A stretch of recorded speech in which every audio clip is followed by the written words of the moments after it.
Bonjour, bonsoir, je suis content de vous retrouver. Aujourd'hui, on parle de mémoire, on parle de fonction cognitive, on parle du fait de garder son cerveau actif et je suis vraiment très heureux d'aborder ce sujet-là. Et vous vous en doutez, j'aborderai pas ce sujet-là seul. On a vraiment l'immense privilège d'être accompagné par Gilles Bergeron, qui est un expert en santé, en psychologie cognitive, oui, qui est l'auteur de livres à succès. Bonjour Gilles, ça va bien?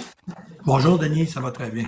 Merci d'être là. Et je dis tout de suite que les informations, les conseils aussi qu'on va vous donner aujourd'hui, vous allez en trouver plusieurs dans les livres de Gilles qui s'intitulent tous Cerveau actif et il y a vraiment différentes déclinaisons.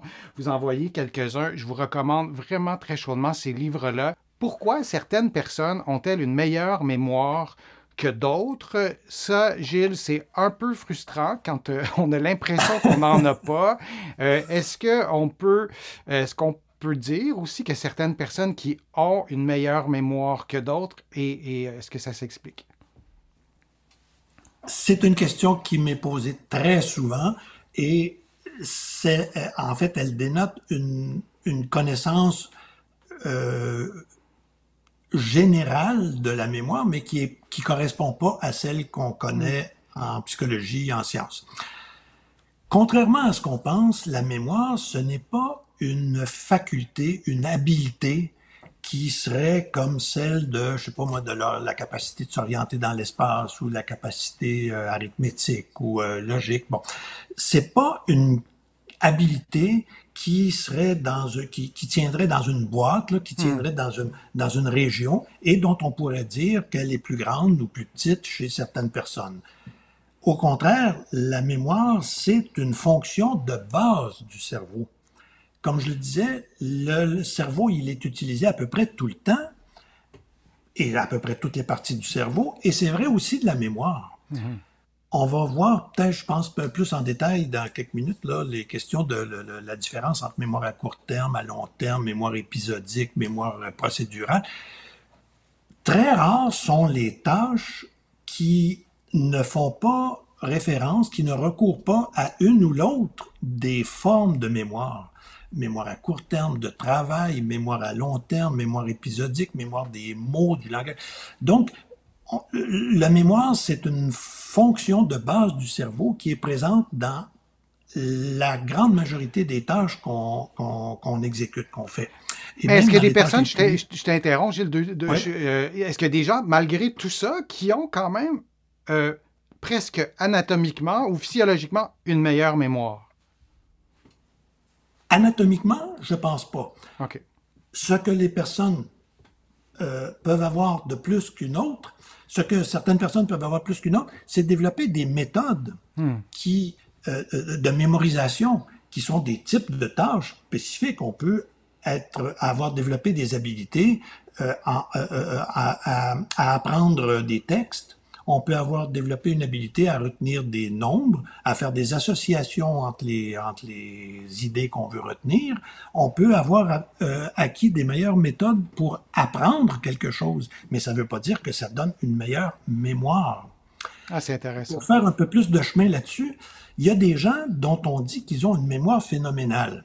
Un exemple, il existe des concours annuels de mémoire phénoménale, et je vous l'apprends peut-être, il y a des gens qui sont capables, par exemple, de prendre un jeu de cartes, un jeu de 52 cartes, ils les brassent comme il faut, ils mélangent comme il faut, ils passent les cartes une après l'autre comme ça en les regardant à raison d'une par seconde, ils mettent le paquet de côté et ils vous répètent, ils vous récitent dans l'ordre les 52 cartes. Moi, C'est je t'interromps extraordinaire. encore une fois, mais je suis curieux, je vais poser la question aux gens qui sont avec nous.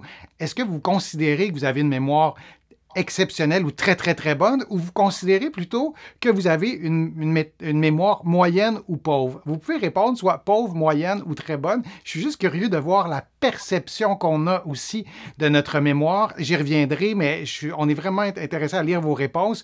Donc, je t'ai interrompu. Gilles, tu parlais de personnes qui sont capables de Alors, retenir. je reviens à mon jeu de cartes, Ouais, parce que si j'attends trop longtemps, on ouais, s'en souviendra pas du jeu de c'est cartes. ça. Alors, on a appris les 52 cartes dans l'ordre, et la personne met le paquet de côté et est capable de réciter l'ordre des 52 cartes.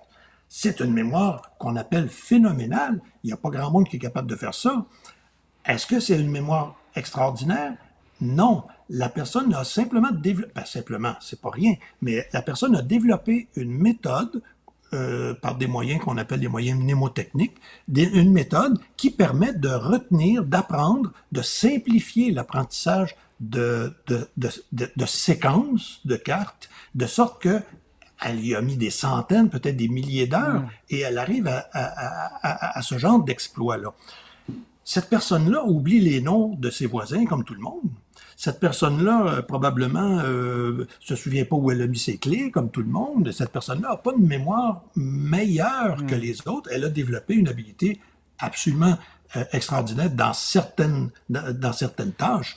On peut faire la même chose en retenant, en s'habituant à retenir les noms des personnes, en apprenant des suites de lettres, etc., en n'oubliant jamais où on a déposé ses clés, bon, ainsi de suite. Donc, on peut développer des habiletés. Mais la mémoire, c'est pas une habilité, c'est une fonction qui apparaît partout. Je pourrais faire excuse-moi d'allonger ma réponse, mais je pourrais faire un parallèle avec, par exemple, le raisonnement. On ne peut pas dire de certaines personnes qu'elles ont un meilleur raisonnement que d'autres. Le raisonnement, c'est quelque chose qu'on utilise partout. On peut être meilleur que d'autres dans l'application du raisonnement dans certaines tâches, mais on ne peut pas dire qu'on a un raisonnement meilleur que les autres. On a vraiment beaucoup de réponses et on a des réponses très diversifiées. Je dirais que la réponse qui revient la plus souvent, c'est les gens ont une mémoire moyenne. Il y a des gens qui estiment qu'ils ont une bonne mémoire. Il y a des personnes qui répondent qu'ils ont une mémoire qui était autrefois exceptionnelle, qui est maintenant moyenne ou faible. Donc, il y a quand même une belle diversité de mémoire. Et je conclurai, en fait, j'ajouterai à ta réponse, j'ai souvent des patients qui me disent, ben moi, j'ai pas une bonne mémoire, je perds un peu importe, je me souviens pas des noms, mes clés, on pourrait tous, je pourrais ajouter plein d'autres exemples. Par contre, je leur montre un exercice. La semaine d'après, ils se souviennent de l'exercice à la perfection. Donc, ils ont une bonne mémoire motrice. Et quand je leur montre, je leur rappelle qu'ils ont au moins cette mémoire-là, ben, ils sont étonnés. Ça fait que oui, la mémoire, c'est quelque chose qui est vraiment très, très diversifié. Et c'est presque réducteur de se dire est-ce que j'ai une bonne ou une mauvaise mémoire, comme tu l'as si bien expliqué. C'est vraiment un arrimage de plusieurs habiletés qui vont faire en sorte qu'on sera capable, dans tel contexte précis, dans tel type de mémoire, de pouvoir dire qu'on a une bonne ou une mauvaise mémoire. Je vous remercie vraiment d'avoir participé, d'avoir posé vos questions et de continuer à poser vos questions. On va les lire, on va les garder en banque. De mon côté, vous le savez, je lis toutes vos questions pour toutes mes vidéos. Je les mets en banque. Parfois, j'essaie de répondre. Donc, merci d'avoir été attentif, d'avoir été actif. C'est le cas de le dire. Merci, Gilles Bergeron, l'auteur à succès et qui est un excellent vulgarisateur. On peut comprendre que tes livres, oui, remportent un si grand succès. Merci pour ta générosité. Merci pour tes explications. Merci à toi, ça m'a fait plaisir. Et je rappelle que les informations qu'on vous a données aujourd'hui, ben, il y a beaucoup de ces informations-là qui sont dans les livres de Gilles qui s'intitulent tous Cerveau actif et il y a plusieurs déclinaisons, il y a plusieurs formats. Ils sont vraiment hyper intéressants. Vous allez les retrouver ici au Québec, au Canada, mais aussi de l'autre côté de l'Atlantique. Je vous dis à un prochain direct, à une prochaine vidéo et à très bientôt.